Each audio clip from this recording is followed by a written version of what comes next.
आज हम बात करेंगे मानव धर्म क्या है। जब से हमारा जन्म होता है हम समझने लायक होते हैं, घुमा फिरा के एक ही बात, धार्मिक बनो धार्मिक बनो। लेकिन धर्म की परिभाषा क्या है? क्या है धर्म की परिभाषा?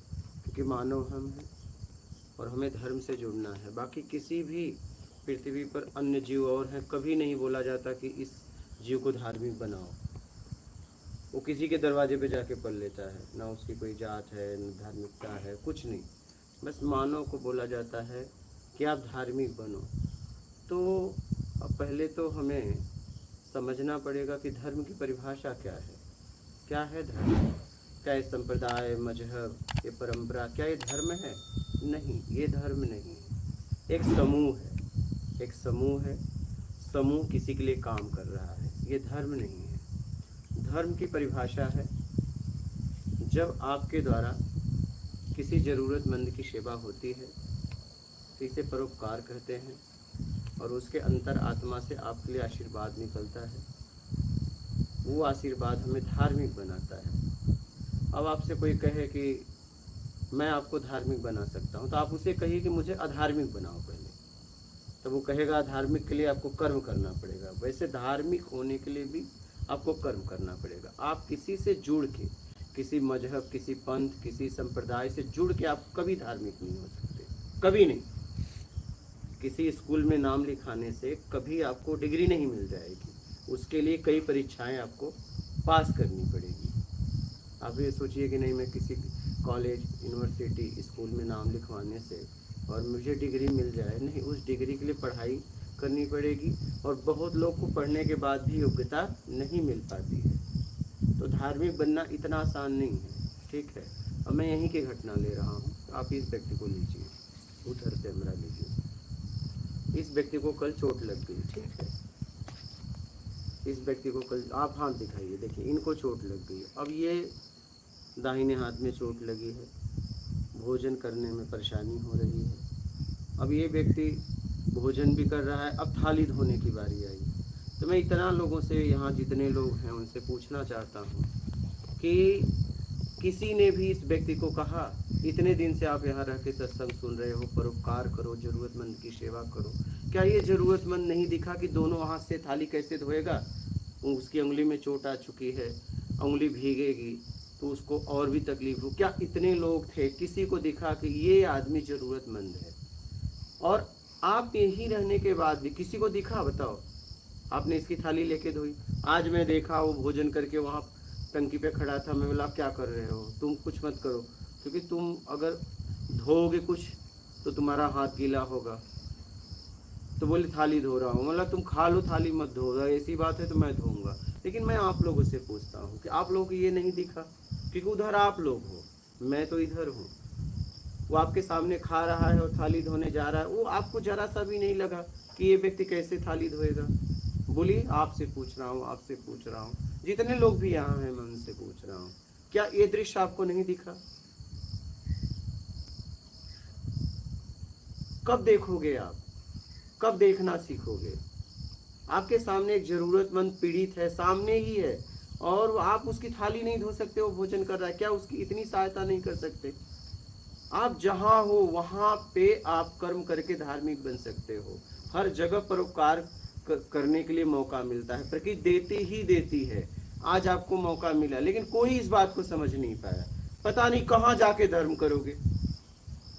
आपके आसपास बहुत कुछ कर सकते हो, बहुत ऐसी घटनाएं घट सकती हैं कि आप उसमें सहयोग करके आप उस व्यक्ति को उठा सकते हो। तो ये मैं आप लोगों से पूछ रहा हूँ, आप इतने दिन से यहाँ हो, इतने दिन से सत्संग सुन रहे हो, और ईमानदारी सत्कर्म पे मैं इतना बोलता हूँ, ये जरूरतमंद व्यक्ति आपको दिखा ही नहीं कल से? बोलो, जवाब दो, अब जवाब तो दीजिए। चुप होने का क्या मतलब है? आप जवाब दीजिए। आपको नहीं दिखा? आपको नहीं दिखा? आप भी तो आए हो, तो आपको नहीं दिखा कि ये व्यक्ति थाली कैसे धोएगा? हमारे साथ अगर सारे खा रहे थे, हमारे साथ खाया होता तो वो खाया नहीं होता। इसका चोट देखे थे या नहीं, वो मैं पूछ रहा हूँ। आपको ख्याल रखना चाहिए ना कि ये जब खा भोजन किया तो थाली कैसे धोगा, उसका इंतजार आप करते। आप तो इसके साथ जी रहे हो ना। साथ का क्या मतलब? आप अपने घर को ही घर समझते हो, अपने खून के रिश्ते को ही परिवार समझते हो। अरे हम जहां पे हैं वही हमारा घर है, हम जहां पे हैं वही लोग हमारे हैं। आपके घर का कोई सदस्य होता तो आपको नहीं दिखता क्या?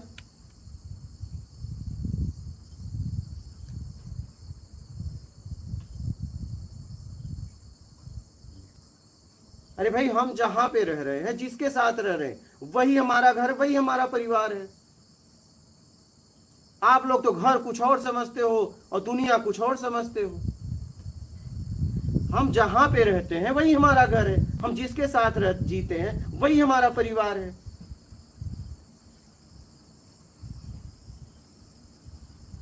जब मैंने देखा अभी तो मैंने इसको मना किया, अब तुम थाली नहीं धोओगे, क्योंकि थाली धोएगा एक हाथ से तो धो नहीं पाएगा, धो लेगा, दोनों हाथ का उपयोग करना ही करना पड़ेगा, तो उसको अथाह पीड़ा भी होगी और घाव भी भीगेगा, सड़ेगा। तो मैं आप लोगों से ये पूछता हूँ, इतने लोग थे, आप लोगों को दिखा नहीं? आपको भी नहीं दिखा? क्या जीते हो आप? बस अपने बच्चे, अपना परिवार, अपनी बीवी, अपना भाई, अपना माँ बहन, यही दिखता है। यही पशुओं की तरह जीवन जीते हो, इसके अलावा आपको दुनिया में कुछ दिखता ही नहीं। और चले हो कल्याण करने। इस तरीके से जियोगे, तुम्हें खुद पता है कभी कल्याण नहीं होगा। तुम्हें दिखता ही नहीं किसी का दुख।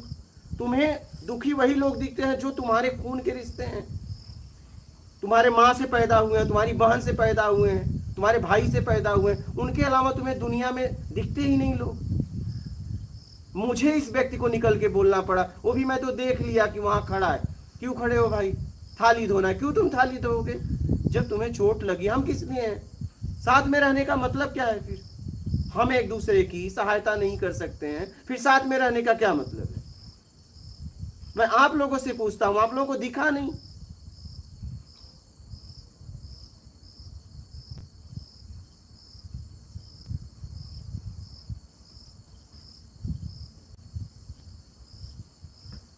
आपको क्या लगता है, किसी समूह से, किसी संप्रदाय से, किसी मजहब से, किसी पंथ से जुड़ गए, धार्मिक हो गए क्या?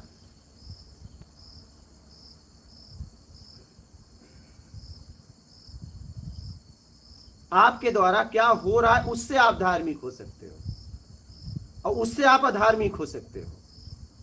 और आप इस वक्त अधार्मिक हो क्योंकि ये आपको दिखा ही नहीं।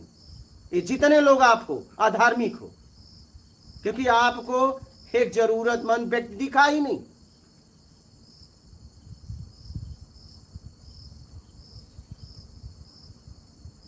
तो खा रहा है, अपना प्लेट धो रहा है, थाली धो रहा है, आप एकदम आत्मिक कल्याण करोगे। कौन सा आत्मिक कल्याण करोगे भाई? यही आपका बेटा होता, यही आपका और कोई होता तो उसे धोने देते क्या?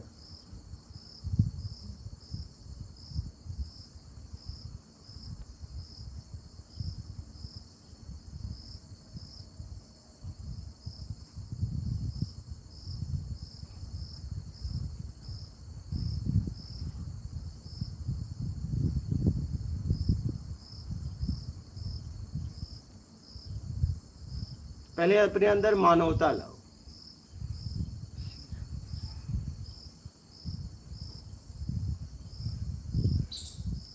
जरूरत देखो हमारे आसपास, हम उसे जानते हैं नहीं जानते, क्या फर्क पड़ता है? और किसे जानते हो इस दुनिया में? कोई किसी को नहीं जानता है। आपको लगता है कि मैं अपने बच्चों को जान गया, आप अपने लगता है, कोई किसी को नहीं जानता है। नाम पद हटा दो, बात खत्म हो जाएगी। यहां कोई किसी को नहीं जानता है। तुम्हें ऐसा लगता है कि हम साथ रहते हैं तो हम अपने बच्चों को, बच्चे माँ को, कोई किसी को नहीं जान पाया है। सब जरूरत में बस जी रहे हैं, कोई किसी को नहीं जानता है। एक दूसरे को हम बस शरीर तक जानते हैं, बस यही हमारा परिचय है। नाम हटा दो, पद हटा दो, बात खत्म। इसके अलावा आपको कोई नहीं जानता। आपके द्वारा जैसा कर्म होता है वैसी आपकी पहचान बन जाती है, और आपको कोई नहीं जानता। यह हमारा भ्रम है कि लोग मुझे जानते हैं। कोई नहीं जानता तुम्हें। तुम्हें एक ही जान सकता है, तुम। लेकिन तुम क्या है, बस दूसरों को जानने में पूरी जिंदगी लगा देते हो।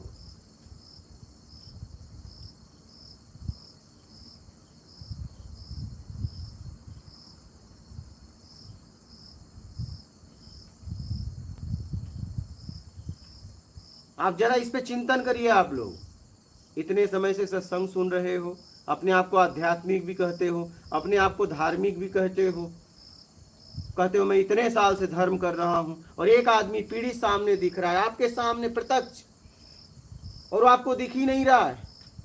प्रभु हाथ जोड़ गलती माफ, ना तुम्हारी करने की वो है और ना हमारे बोलने का हक है। मुझे एक दिन पहले आया तो मैं बर्तन धोने का काम था, तो बोला आप लायक नहीं हो धोने के, आपने बोला वो लायक नहीं हो, तुमने मेरी सेवा बोली थी, तो लायक नहीं थे, मैं तो अपना काम खुद करता हूँ। गाड़ी खड़ी थी यहाँ पर, ये सब बातें करके मतलब नहीं है, इतना समय बर्बाद मत करो। वही करूंगा मैं। कल चोट लगी थी इसको, कल चोट लगी थी, पट्टी याद हुई है, आज इसको इंजेक्शन लगा है। तुम अपनी बात समझो पहले। हमने समझ रखा, समझ के हम चुप थे। मैं आपसे इतना कहना चाहता हूँ कि जब वो थाली धोने गया, खा रहा है, वो दिखा आपको कि नहीं? हम नहीं थे, अगर मैं देखता तो मैं नहीं। तो तुम कल से यहाँ थे ही नहीं है? कल से बाजार गए थे। खाना खाने के टाइम पर मैं इसके मेरे सामने थाली नहीं धोई इसने। कौन धोया? पता नहीं किसने धोई है। कौन धोया तुम्हारी थाली? आज ना, वो तो मैं बोला, आज की बात तो मैं बोला, आज के पहले भी तो खाया होगा। तो इतनी इंसानियत तो हर बंदे के अंदर है, अगर देखे तो कोई करे। कहाँ कोई धोया? वही तो पूछ रहा हूँ। आज तो मेरे बोलने पे धोया गया, वो बाबूलाल धोया। बाबूलाल आप ही धोए ना? कौन धोया? हाँ, तो आज मेरे बोलने के बाद ना, कल भी तो इसने खाया, नाश्ता भी किया होगा। ये बोलने से निकलो मत, निकलने से कुछ नहीं होगा। निकलने से कुछ नहीं होता। ये तुम अभी निकलना चाह रहे हो। निकलना नहीं चाहिए। तुम पट्टी मत देखो, तुम घाव मत देखो, तुमने क्या किया वो देखो। तुमने क्या किया वो देखो, तुम पट्टी मत देखो, घाव मत देखो। ये तुम बचना चाह रहे हो, यही तो मैं जिंदगी भर कर रहा हूं। मैंने क्या किया वो देखो। इससे क्या सिद्ध हो जाता है? आज पट्टी लगी, उससे क्या सिद्ध होता? तुम निकल गए? नहीं, हम नहीं निकले। फिर फंस गए हम।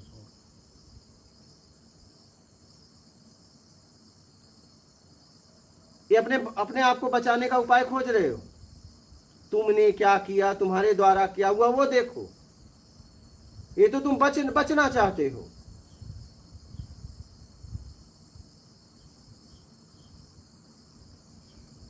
पट्टी हुई या ना हुई, आज भी नहीं होती, क्या फर्क पड़ता? तुमने क्या किया वो पूछा जा रहा है, वो बोला जा रहा है। जितना तुम्हारे बस में था, क्या तुमने किया? क्या पट्टी पे कहां चले गए तुम?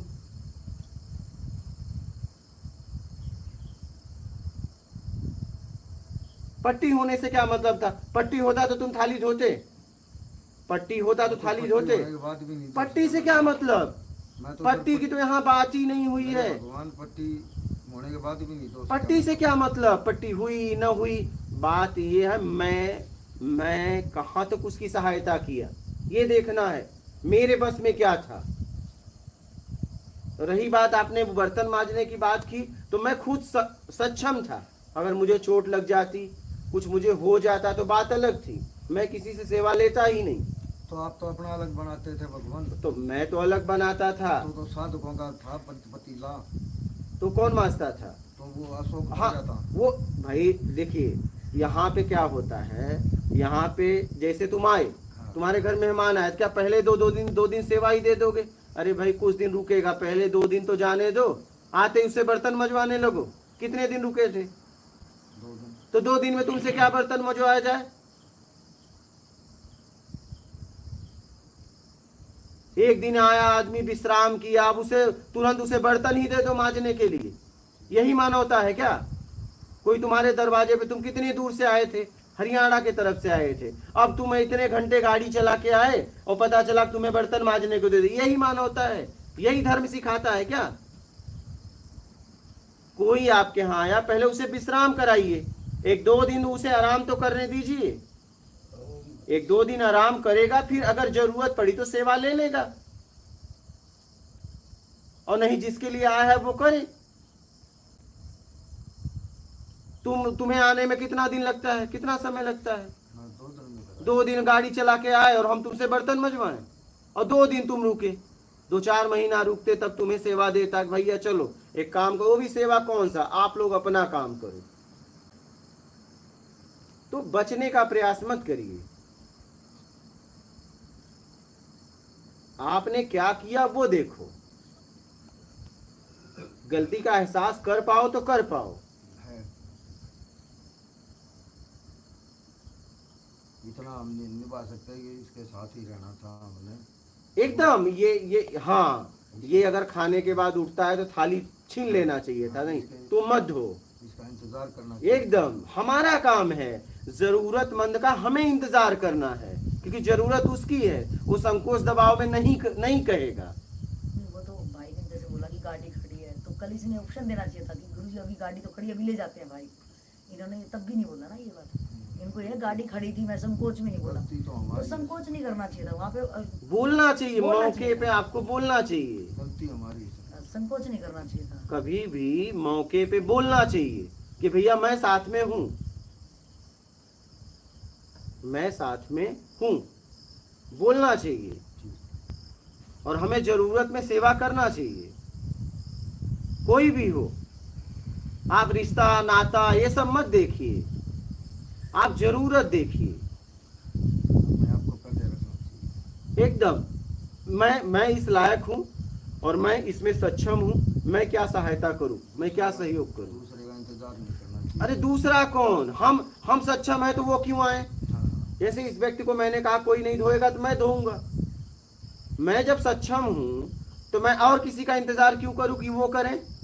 मैं जब नहीं कर सकता हूं तो उनकी सहायता लेकर मैं करूंगा, वो बात अलग है। लेकिन जब मैं सक्षम हूं तो मैं किसी और व्यक्ति का इंतजार क्यों करूं। तो पहले धर्म को आप लोग समझिए। आप लोगों को क्या लगता है ना कि बस किसी मजहब पंथ संप्रदाय से जुड़ गए, हम हो गए धार्मिक, बस हो गए धार्मिक, हम पैदाइशी हिंदू के तो हिंदू ही बने, हाँ बस हो गए, मुसलमान की पैदा होती हाँ हो गए।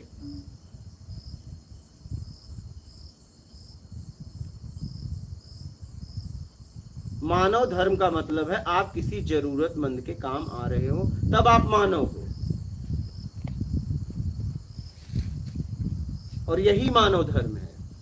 बाकी देखो जितने भी जीव हैं उन्हें कभी नहीं बोला जाता कि इन्हें धार्मिक बनाओ।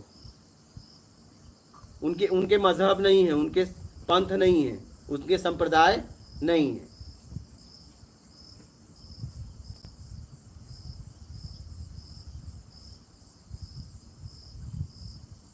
तो पहले धर्म की परिभाषा समझो, धर्म क्या है।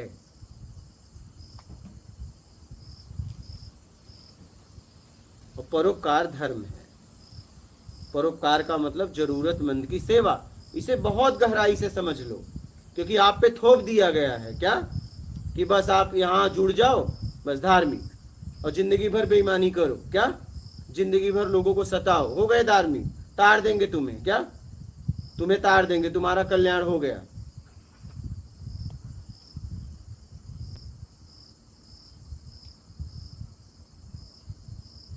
आप अपनी समझ का उपयोग करो। किसी ने कुछ कहा, कोई समूह कुछ कह दे, उसे तुरंत मान मत बैठो। हमारी यही आदत है, भीड़ के साथ चले जाना, झुंड के साथ चले जाना। भाई आपकी समझ है, आप अपनी समझ का उपयोग करिए ना, आपको भी तो समझ मिली है। अगर झुंड जा रहा है तो इसका मतलब हो सकता है झुंड नासमझी में जा रहा हो,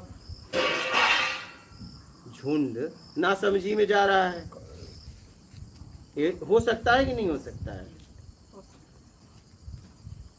तो हम हमारे पास समझ है, हम अपनी समझ विवेक का उपयोग करें। हमें समझ किस लिए मिली है, उचित तरीके से जीवन जीने के लिए, समझकर जीवन जीने के लिए। जानवर भी देखो, बंदर रहते हैं, कुछ सूंघ के फेंक देते हैं, उनके खाने लायक रहता है वही खाते हैं। हो सकता है आप खा रहे हो लेकिन वो नहीं खाते हैं। तो आप देखिए कि आपके जीवन के लिए क्या हित है, क्या अहित है, क्या करने से आपका कल्याण होगा, क्या करने से आपका स्तर गिरेगा, क्या करने से उठेगा। ये सब बातें आपको समझना पड़ेगा स्वयं। तभी आप कल्याण कर पाओगे। और हर समय सचेत रहो, दुनिया में कहीं भी रहो, जब भी आपको आसपास लोग हैं उन्हें देखो कि मैं जिस लायक हूं, क्या जरूरत है क्या किसी को।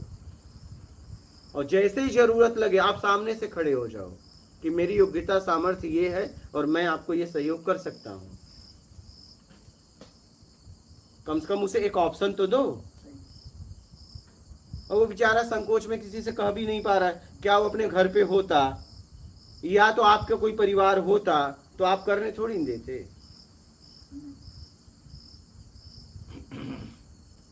हम तो आज देख पाए, साथ आप लोग रहते हो, वो तो हम आज देख लिए। भैया तुम वहां क्या कर रहे हो टंकी के पास, हम वहां होते थोड़ी धोने देते। हम तो अब भी नहीं धोने देंगे, हम तो मना ही कर दिए। हम कहे थाली तुम धो, खा के रख देना, हम धोएंगे, कोई धोए या ना धोए मैं तो हूं ही। नहीं, आप तैयार हो गए ना, ये पहले तैयारी करना चाहिए। अब जीवन में अब याद रखना, इजाजत नहीं है प्रभु आपकी, जब इजाजत अरे इसके लिए इजाजत की जरूरत नहीं होती है। जरा बुद्धि लगाओ। मैं चिल्ला चिल्ला के कहता हूँ जरूरतमंद की सेवा करो, इसके लिए भी इजाजत। हाँ, आप इनका धोगे तो मैं रोक दूंगा। समझना इस बात को। अगर आप सोचो नहीं मैं इनका धोऊं, इनको क्या जरूरत है इनकी धोने की, ये तो खुद सक्षम है।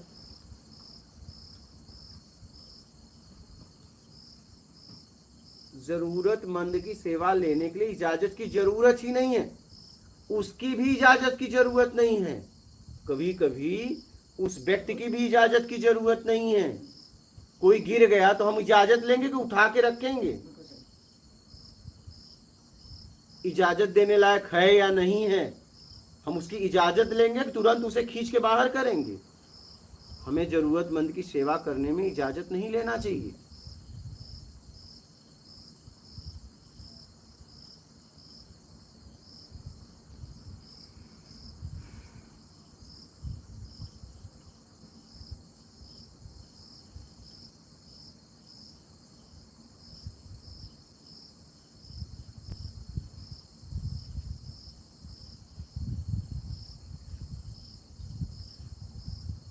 हम नाला सुपाड़ा से बिरारी स्टेशन जा रहे थे, तो मेरा एक बड़ा भाई था।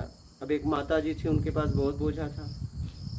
अब वो बोली कि मेरा बेटा बोला है आ जाएगा, लेकिन जब हम उतरने लगे तो नहीं आया। हमने सामान उतरवा के रखा और बड़े भाई से बोल दिया भाई तू उठा ले, क्योंकि हमारा जीवन अलग था। अब तो वो नहीं उठाता तो मैं उठाता। फिर हमने उनके घर पे फ़ोन लगाया, उसके बच्चे से बात करवाया। वो बोला यार तुम लोग गजब आदमी हो, तुम्हें इतनी तो तुम्हें जरा सा भी सोचना चाहिए। ये शर्म की बात है कि आपकी माताजी आ गई है, इतना बोझा है और आप पहले मौजूद नहीं हो। ऐसा नहीं हो माताजी ने मुझसे कहा, कहने की क्या जरूरत पड़ेगी। हम देख नहीं पा रहे हैं क्या कि व्यक्ति को हमारी जरूरत है या नहीं है, तो पता चल जाता है। और हमने उनको गाड़ी तक बोझा स्टेशन से पार करवाया।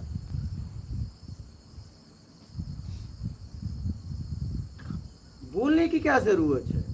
हमारे आसपास अगर कोई जरूरतमंद दिख रहा है तो हमारा कर्तव्य है उस तक पहुंचना। मैं सक्षम हूं ना, मैं इंतजार क्यों करूं मुझे बोले, तब तो ऐसा एहसान हो जाएगा। बोलने के पहले ही कर दो ना। लेकिन हम इंतजार करते हैं, नहीं बोले।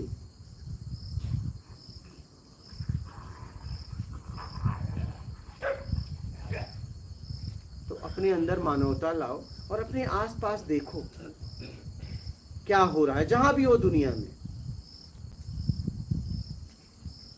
में जहां भी हो। अब ये कोई यहाँ गिर गया तो तुम मुझसे इजाजत लेने आओगे मैं उठाऊं या ना उठाऊं?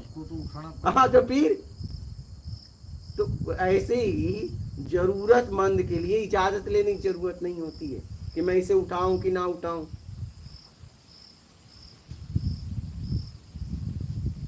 प्रभु मैं तो इसको कल ले जाता, आपने बोला फिर डॉक्टर यहीं बुला रहा हूँ, मैं इधर ही आएगा। हाँ, तो वो तो इधर ही आ जाते हैं, डॉक्टर यहाँ आ भी जाते हैं। अगर मैं इसको लेके जाऊँ तो फिर आप मेरे को गुस्सा करते हैं। मुझसे पूछते नहीं एक बार ऐसे कैसे ले, मेरे से कहना चाहिए था। अगर आपके अंदर कुछ था तो मुझसे कहते ना, गुस्सा कैसे करते? तो आपने खत्म कर दिया ना, कोई डॉक्टर आ रहा है इधर। हाँ तो बस खत्म हो गया। तो तुमने आगे क्या किया वो देख पाए? नहीं आगे मैंने तो कुछ हाँ तो वही तो आगे का काम आपका था ना कि इसकी जब तक ये ठीक ना हो जाए, जब तक आप रहो तब तक इसके काम आना, हाँ ये काम आपका था ना। वो तो मैं अपना काम करता, वो था नहीं, अब तो है। वो तो मैं मेरा काम था।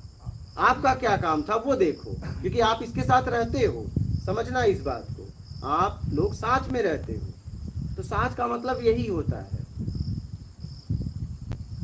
और इसके लिए कोई इजाजत की जरूरत नहीं होती है।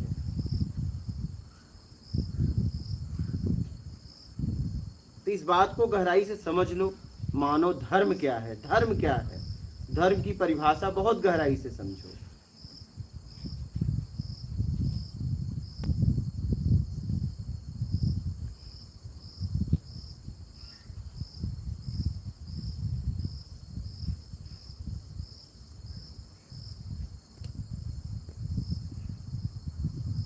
बोलिए, कोई प्रश्न है आप लोगों का? तो आपका कोई प्रश्न है? आपका कैसे आना हुआ? यूट्यूब से। अच्छा, कब से देख रही हैं? जून 27 से। अच्छा, 15 दिन में इंतजाम हो गया, मैं आ गई।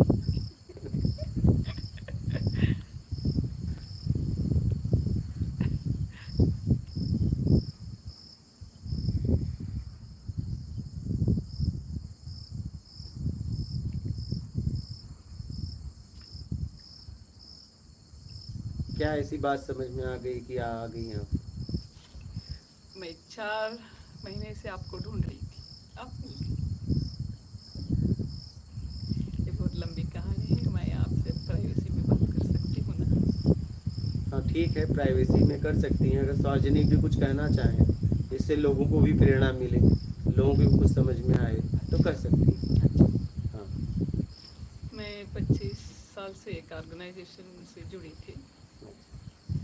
वो भी ऐसे ही एक अंदर से प्रेरणा, ऐसे ही ढूंढते चली गई वो उस ऑर्गेनाइजेशन को। 25 साल होने के बाद मेरे जीवन में एक संत आ गई, वे मुझे उठा के ले गई। उनके साथ मैं 2.5 साल रही। वे चल बसे 4 महीने से पीछे। मुझे वो मालूम नहीं हो, मुझको ये मालूम पता ही नहीं लगा वे जाने वाले हैं बोल के। वे गए, मैं बिल्कुल रास्ते में रहने जैसा हो गया। मुझे घर में ही थे, घर में बहुत प्यार सब कुछ मिला, रिश्तेदारों से, आगे सभी से, लेकिन मैं अकेली रह गई अंदर से। मैं उनसे ही प्रार्थना कर रही थी, आपसे और एक को भेज दो मुझे, मैं ढूंढने वाली नहीं हूँ, मुझे पता नहीं चलता, इसलिए मुझे ढूंढने में ताकत नहीं है। आप किसी को इसे दिखा दो, मैं वहाँ जाऊँ, कहीं भी रहने दो। आपकी पहली वीडियो पूरा मैंने देखा नहीं था, जस्ट आपकी फेस देखते मुझे ऐसा लगा कि यही है। मैं देखते देखते रह गई। मुझे बहुत शौक था कि देश में क्या चल रहा है, इंटरनेशनली क्या चल रहा। उस शौक से मैं बाहर आने के लिए बहुत मजबूर थी, लेकिन आ नहीं सकती। वे संत भी छोड़ दे मुझे, तुझे क्या करना है करने दो। देखती हुए ना, देखो बोले वे। बहुत प्यार से मुझे रख लिए थे, लेकिन आपकी पहले आप फेस देखते हैं वो छूट गई। मुझे लगा यही है, मुझे यही जाना है, लेकिन जाना कैसे, बहुत लंबा रास्ता है, घर में छोड़ते नहीं। 2-3 दिन वीडियो देखने के बाद मैं मेरे पति से बोली, ऐसे एक संत है, मुझे जाना है, तुझे हमेशा कुछ ना कुछ होता ही रहता। मेरी माँ से बोली, वो लगी 4 महीने हो गए अभी आके, फिर जाने की तैयारी कर ली बैठ के अंदर, बोली, और रोने लगे। मुझे मालूम नहीं हुआ क्या करना। ये मेरे बहू के पिता हैं, मुझे मालूम था ये भी 25 साल से एक न एक रिश्ता ऐसे आध्यात्मिक लाइन में हैं। ये वे बाहर गए थे, वे बद्रीनाथ केदार गए थे। मुझे लगा इनसे बोले तो कुछ काम होगा, ऐसा है। वीडियो मैंने भेज दिया इनको। अब देखने के बाद बोली, आपको अगर अच्छा लगा तो जाना है बोले तो मेरे साथ आइए। मुझे थोड़ा थोड़ा अनुकूल ही होगा, लेकिन आप अगर आ नहीं सकते मैं तो जाऊंगी, कहीं से भी निकलूंगी यहाँ से बोल के। ये हाँ बोल दी, मेरे घर में ऐसे वे आने वाले हैं बोल, निश्चिंत हो गए, जाओ। कैसे तो जाते, एक आपके साथ है ना, एक बहुत लंबा रास्ता है, हमें तो चिंता नहीं रहती।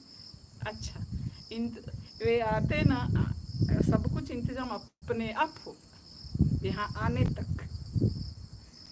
बहुत सारे काम बाकी थे मेरे, मुझसे करना था, मुझे ही करना था थोड़ा वो। मैं पहले सन से थोड़ा व्यावहारिक बातें थी, वो थोड़ा व्यवस्था करके मैं और एक बार मैं आती हूँ। वो थोड़ा क्या करना है करने दो, अब तो मैं जाती हूँ बोल के फटफट कहीं भी जाए 1 मिनट में काम हो जाता था। मुझे लगा जाने की तैयारी बहुत ज़बरदस्त वहाँ से हो रहा, मैं कौन हो जाने वाली बोल के हम उठ के यहाँ तक आ गए।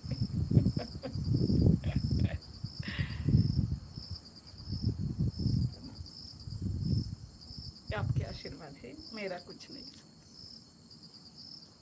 घर वालों को दुख है, लेकिन मैं कुछ नहीं कर सकती। मुझे जितना उनको समझाना है प्रयास किया मैंने, आ गई। मुझे आपके पास रहना है। मुझे पारिवारिक काम कुछ नहीं है मेरे लिए, सब कुछ हो गया। ऐसे वानप्रस्थ का जीवन चलाना चाहते थे, लेकिन कहाँ जाऊँ पता नहीं था। मुझे जो भी चाहिए, मेरे दिल में कुछ था ऐसे ही जिंदगी बिताना। एक absolutely this is the right place. इस चटाई को लेके भी मुझे ऐसे चटाई में सोना था। यहाँ वही मिलता है। मेरे औरत पहले 25 साल से काम कर रहे थे ना, वे बोले ये तो चले गए हैं ना, अब यहाँ आओ बोले। मुझे वो बहुत कंफर्टेबल लाइफ है उधर। इन्हें कहा अब मुझे चटाई देते हैं तो मैं आती, नहीं तो नहीं। मैं 15 दिन में वो मिल गए।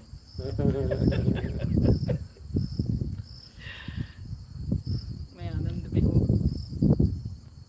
मैं रह सकती, मुझे कुछ कमियां नहीं लग रही अब।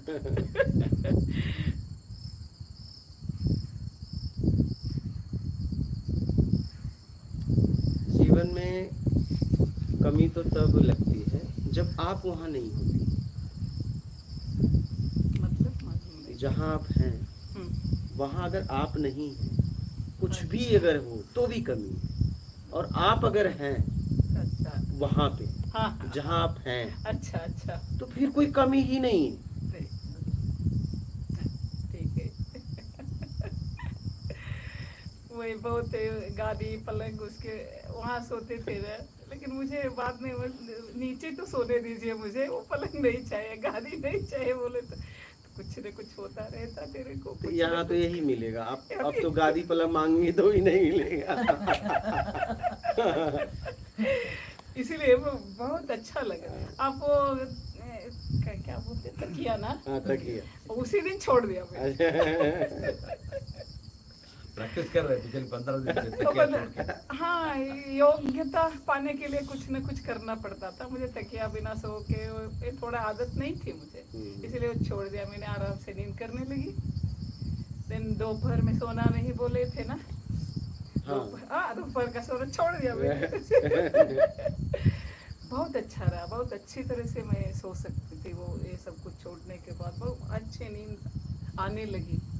मुझे रात को नींद नहीं लगती थी, 2-3 ऐसे ही जाता, ऐसे ही वक्त गुजरता था, लेकिन मुझे तो डिस्टर्बेंस नहीं था।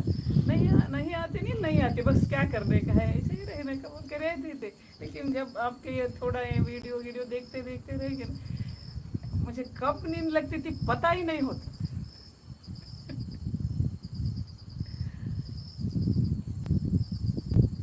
ये अनुभव मुझे ऐसा लगने लगा कि ये सही जगह है, मुझे अब उठ के जाना है।